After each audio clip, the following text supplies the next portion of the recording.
और अब आपको दुनिया के सबसे शक्तिशाली देश का दावा करने वाले अमेरिका की हकीकत बताते हैं। अमेरिका ने भारत पाकिस्तान के इस छोटे से युद्ध को लेकर कई दावे किए। खुद राष्ट्रपति डोनाल्ड ट्रंप ने कहा कि उन्होंने ये जंग रुकवाई, भारत को अमेरिका के बीच सीजफायर करवाया, जबकि अब तो भारत का विदेश मंत्रालय भी कह चुका है कि ऐसा कुछ नहीं हुआ, बल्कि खुद पाकिस्तान ने ही भारत से सीजफायर की गुहार लगाई। डीजीएमओ ने डीजीएमओ को कॉल किया। डोनाल्ड ट्रंप ने अपने सोशल मीडिया पोस्ट में जिस तरह की भाषा का इस्तेमाल किया है, उससे कई तरह के सवाल उठ रहे हैं। ट्रंप कह रहे हैं कि वो भारत और पाकिस्तान दोनों के साथ अब अपना व्यापार बढ़ाएंगे।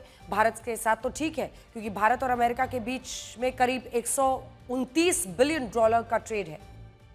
लेकिन क्या ट्रंप पाकिस्तान के साथ व्यापार बढ़ाकर भारत के लिए मुश्किलें खड़ी करें? नहीं करेंगे, क्योंकि पाकिस्तान इस कारोबार के पैसे से भारत के अंदर ही आतंकवाद फैलाएगा।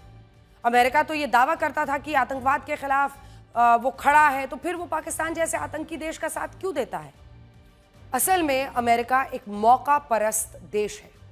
वो मौके के हिसाब से अपनी पॉलिसी बदलता है, और अमेरिका की इसी मौका परस्ती का एक उदाहरण हम आपको दिखाते हैं। आज पूरी दुनिया ने देखा। स्क्रीन पर इस वक्त जो शख्स अमेरिकी राष्ट्रपति डोनाल्ड ट्रंप के साथ हाथ मिलाता हुआ दिख रहा है, इसे किसी जमाने में अमेरिका ने एक ग्लोबल टेररिस्ट घोषित किया था। खुद अमेरिका ने ग्लोबल आतंकी, इस पर कई मिलियन डॉलर्स का इनाम रखा था। यही नहीं, इसे अमेरिका ने 5 साल तक जेल में बंद करके रखा। लेकिन आज देखिए कि अपने मतलब के लिए अमेरिका का सबसे शक्तिशाली शख्स यानी कि राष्ट्रपति खुद इससे हाथ मिला रहे। ये सीरिया के राष्ट्रपति हैं अहमद अल-शारा, जो सऊदी अरब में डोनाल्ड ट्रंप से मिले। ट्रंप का कहना है कि वो सीरिया के साथ अपने संबंध ठीक करने की कोशिश कर रहे हैं। वही सीरिया जिसे आइसिस से लड़ने में अमेरिका और पश्चिमी देशों ने बर्बाद कर दिया। लेकिन अब ट्रंप का कहना है कि वो सीरिया की नई सरकार के साथ सामान्य संबंध रखना चाहते हैं। 6 महीने पहले तक अहमद अल-शारा उर्फ अबू मोहम्मद अल-जोलानी एक जिहादी था। देखिए तस्वीर, स्टॉप दिस टेररिस्ट, इस आतंकी को रोको, जिस पर 10 मिलियन डॉलर का इनाम रखा था। 10 मिलियन डॉलर यानी कि भारत में लगभग 84 करोड़ रुपए।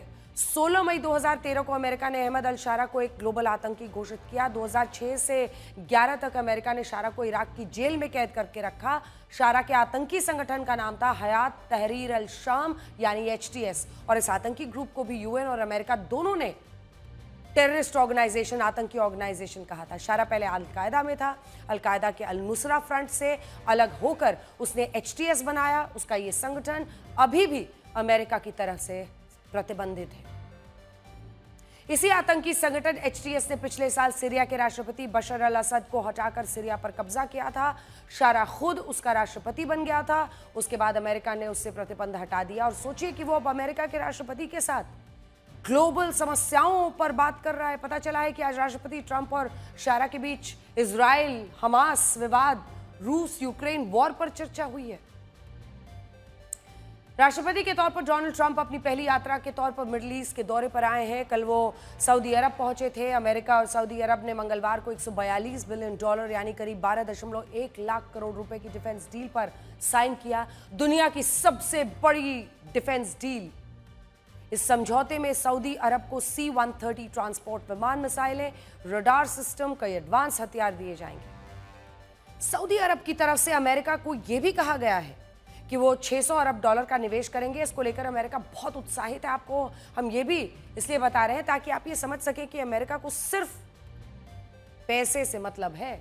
डोनाल्ड ट्रंप एक कारोबारी ही रहे हैं। वो इसी तरह की डील कर रहे हैं, हर जगह करते हैं। जहां से पैसा मिलता है वहीं चले जाते हैं। इस वक्त सऊदी से मिल रहा है, डिफेंस डील के साथ निवेश की बात हो रही है, तो उनके स्टेट गेस्ट बनकर चले गए।